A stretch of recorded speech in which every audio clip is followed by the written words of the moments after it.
صاف اور سارے کمالات عطا فرمائے ہیں اور ساری شانیں عطا فرمائی ہیں۔ نبوت اور رسالت آپ کو عطا فرمائی، سفر معراج اور پھر براق پر سفر اور پھر رؤیت باری تعالیٰ رؤیت الہی کا شرف آپ کو عطا فرمایا۔ حشر کے میدان کے اندر شفاعت کی عزتوں سے آپ کو مالا مال فرمایا، مقام و محمود کی رفعتوں سے آپ کو مالا مال فرمایا، اور پھر یہاں تک کہ ساری کائنات کے لیے اللہ تعالیٰ نے آپ کو مبعوث فرمایا۔ یہ ساری کی ساری شانیں، ایمانت آپ کو دی، ہدایت آپ کو دی، یہاں تک کہ عرش تک جانے کا رتبہ آپ کو عطا فرمایا، حلم آپ کو دیا، علم بے مثال آپ کو دیا، حسن بے مثال آپ کو دیا، برداشت بے مثال آپ کو دی گئی، اور امت بے مثال آپ کو دی گئی، کتاب لا ریب آپ کو دی گئی، حسن و جمال بے مثال آپ کو دیا گیا، صبر، عفت، پاکیزگیاں، طہارتیں اور ساری نظافتیں اللہ تعالیٰ نے آپ کو عطا فرمائیں۔ اور صرف یہاں تک نہیں، مردوں کو زندہ کر دینا، چاند کے 2 ٹکڑے کر دینا، ڈوبا ہوا سورج واپس پلٹا لینا، انگلیوں سے چشمے جاری کر دینا، یہ ساری شانیں اللہ تعالیٰ نے اپنے محبوب کو عطا فرمائی ہیں۔ اگر کسی بندے کے اندر ایک وصف ہو کمال کا، اور وہ بھی کمال کی بلندیوں تک نہ گیا ہو، ایک وصف ہو تو اس کو لوگ عزت کی نگاہ سے دیکھتے ہیں، اس سے لوگ محبت کرتے ہیں، اس سے لوگ پیار کرتے ہیں، تو بتاؤ جس نبی کو ہزاروں اوصاف دے دیے گئے ہیں، اور ایسے صرف ہزاروں، میری اوقات کے مطابق، میں اپنی سمجھ کے مطابق کہہ رہا ہوں، وگرنہ محبوب علیہ السلام کو اتنے اوصاف و کمالات دیے گئے ہیں کہ جن کا شمار ہی نہیں کیا جا سکتا۔ اعلیٰ حضرت فرماتے ہیں تیرے وصف تو عیب تناہی سے ہیں بری، ہرا ہوں میرے شاہ کیا کیا کہوں تجھے، اور رضا نے ختم سخن اس پہ کر دیا، خالق کا بندہ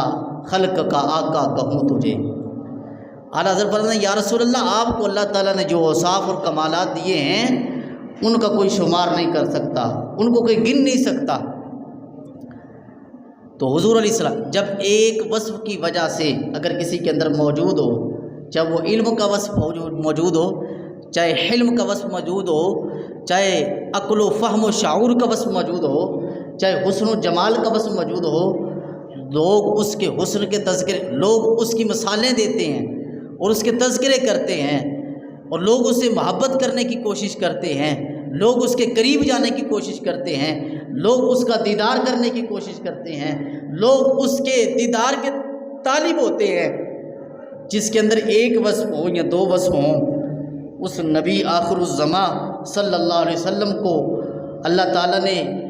کتنا محبت والا بنایا ہوگا، اور لوگ اس ہستی سے، اس نبی سے کیوں محبت کرتے ہیں کہ اللہ تعالیٰ نے اس نبی کو ساری شانیں عطا فرما کر بھیجا ہے۔ اس نبی سے پھر کیوں نہ لوگ محبت کریں کہ جس کو اللہ تعالیٰ نے ایک وصف نہیں، ہزاروں کروڑوں وصف عطا فرمائے ہیں، اور صرف ایک وصف، لوگوں کا صرف وصف ہوتا ہے، اور شاید ہی کسی کا وصف کمال تک پہنچا ہو۔ نبی کو اللہ تعالیٰ نے ساری شانیں بھی عطا فرمائی اور با کمال عطا فرمائی، سارے اوصاف بھی عطا فرمائے اور با کمال عطا فرمائے ہیں۔ صرف وصف نہیں، وصف با کمال، اوصاف با کمال اللہ تعالیٰ نے آپ کو عطا فرمائے ہیں۔ اور حضور علیہ السلام کے حسن کا تذکرہ، محبوب علیہ السلام کو اللہ تعالیٰ نے ہر لحاظ سے حسن عطا فرمایا۔ حضرت مختلف صحابہ کرام رضوان اللہ تعالیٰ علیہ مجمعین حضور کے حسن کو بیان کیا، حضور کی چہرہ والضحیٰ کو بیان کیا۔ والضحیٰ فرمایا محبوب تیرے چہرے انور کی قسم۔ بعض مفسرین نے اس کا ترجمہ دن کی روشنی کی قسم کھائی ہے۔ اکثر مفسرین نے یہ ترجمہ کیا کہ والضحیٰ چڑھتے دن کی قسم، اور بعض مفسرین نے یہ کہا والضحیٰ محبوب تیرے چہرے انور کی قسم۔ اب حضور علیہ الصلوۃ والسلام کے قسم اس لیے اٹھائی جاتی ہے کہ جو چیز عزت والی ہو، احترام والی ہو اور سب سے باکمال ہو، اگر دن کی قسم اٹھا لی جائے، یا بعض نے کہا جنت کی قسم، جنت کی روشنی کی قسم، بعض نے اس کے مختلف ترجمے کیے، بعض نے کہا کوثر کی قسم، لیکن ذرا بتاؤ کہ حضور علیہ الصلوۃ والسلام کے چہرے سے بھی باکمال کوئی چیز ہو سکتی ہے؟ حضور کے حسن سے بھی بڑھ کر کوئی باکمال چیز ہو سکتی ہے؟ تو پھر قسم اٹھائی جاتی ہے جو سب سے حسین چیز ہو، سب سے باکمال چیز ہو اور سب سے اعلیٰ چیز ہو۔ تو ساری مخلوق میں سے اللہ تعالیٰ نے جو سب سے اعلیٰ چیز پیدا فرمائی ہے وہ وجود مصطفیٰ پیدا فرمایا ہے، وہ حسن مصطفیٰ پیدا فرمایا ہے۔ فرمایا والضحیٰ محبوب تیرے چہرے انور کی قسم۔ اب رب نے محبوب علیہ الصلوۃ والسلام کے چہرے انور کی قسم کھائی۔ حضور علیہ الصلوۃ والسلام کو اللہ تعالیٰ نے کتنا حسن عطا فرمایا اور کتنی شان حسن کے اندر عطا فرمائی۔ حضور علیہ الصلوۃ والسلام کو اپنا تو اپنا رہا، بیگانہ بھی اگر دیکھتا تو حضور کے حسن کا دیوانہ ہو جاتا۔ اور حضور علیہ الصلوۃ والسلام کے لیے وہ صرف حسن دیکھ کر، حضرت عبداللہ بن سلام رضی اللہ تعالیٰ جب اسلام لائے تو اسلام لانے کے بعد آپ نے یہ کہا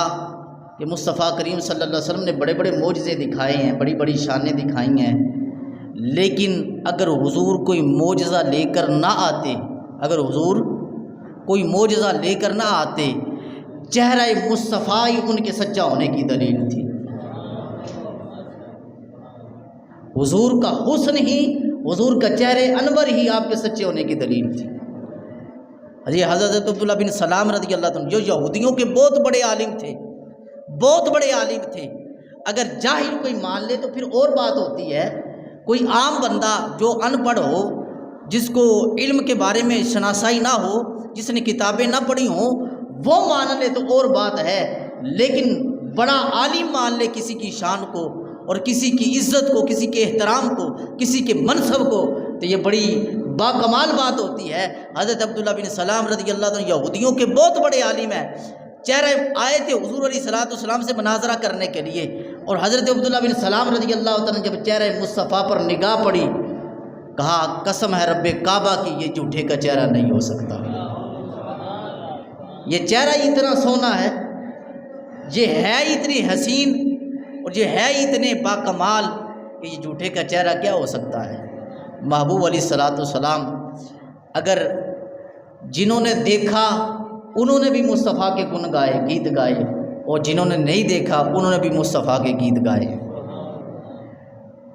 جنہوں نے دیکھا ان کے اندر تڑپ پیدا، جنہوں نے ابھی تک نہیں دیکھا ان کے دلوں کے اندر دیکھنے کی تڑپ پیدا ہوئی، اور جنہوں نے دیکھا ان کے دلوں کے اندر بار بار دیکھنے کی تڑپ پیدا ہو گئی۔ اس لیے تو ابوبکر صدیق رضی اللہ تعالیٰ ارشاد فرماتے ہیں نا، آپ فرماتے ہیں کاش چہرہ مصطفیٰ کا ہو آنکھیں میری ہوں، اور میں اپنی ان آنکھوں سے حضور کو تکتا رہوں، حضور کو دیکھتا رہوں۔ اور جن لوگوں نے حضور علیہ الصلوۃ والسلام کو ظاہری آنکھوں سے نہیں دیکھا، ظاہری زندگی کے اندر نہیں دیکھا، وہ بھی بول پڑے، وہ بھی پکار اٹھے اور کہنے لگے، مولانا جامی کی روح تڑپتی اور کہتے ہیں تنم فرسودہ جاں پارا سے ہجراں یا رسول اللہ، یا رسول اللہ میرا تن جل رہا ہے آپ کے عشق کے اندر، اور جاں ٹکڑے ٹکڑے ہو رہی ہے۔ جنہوں نے نہیں دیکھا ان کے اندر دیکھنے کی تڑپ پیدا ہو گئی، اور وہ ان کے حسن کے اندر کھو گئے، ان کے صرف حسن کا تذکرہ سنتے ہوئے، ان کے صرف حسن کا تذکرہ پڑھتے ہوئے صرف ان کی یاد میں مگن ہو گئے، اور لوگوں نے تو اپنی جانیں بھی حضور کے نام پر قربان کی ہیں۔ وہ